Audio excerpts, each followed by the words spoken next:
नमस्कार. गेल्या काही दिवसांत छोट्या पडद्यावर अनेक मालिकांमध्ये नव्या कलाकारांची एंट्री होताना दिसत आहे. अलीकडेच ठरलं तर मग या मालिकेत अभिनेत्री क्षिती जोग सहभागी झाली.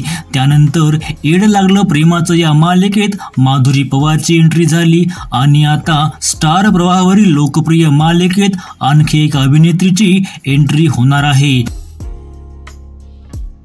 झी मराठीवरील पुन्हा कर्तव्य आहे ही मालिका 15 मार्च रोजी संपली. या मालिकेत अक्षया हिंदळकर आणि अक्षय म्हात्रे यांच्या प्रमुख भूमिका होत्या.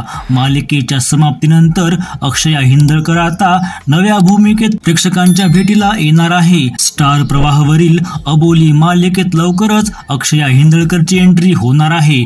यापूर्वी तिने 7 जन्माच्या गाठी आणि तुझ्या इश्काचा नादखुळा या मालिकांमध्ये मुख्य भूमिका साकारल्या होत्या. सुमारे 4 वर्षांनंतर ती अबोलीच्या माध्यमातून पुन्हा एकदा स्टार प्रवाहावर झळकणार आहे. तुम्ही अक्षयाला अबोली या मालिकेत बघण्यासाठी उत्सुक आहात का? कमेंटमध्ये नक्की कळवा आणि सोबतच चॅनलला सुद्धा सबस्क्राईब करा.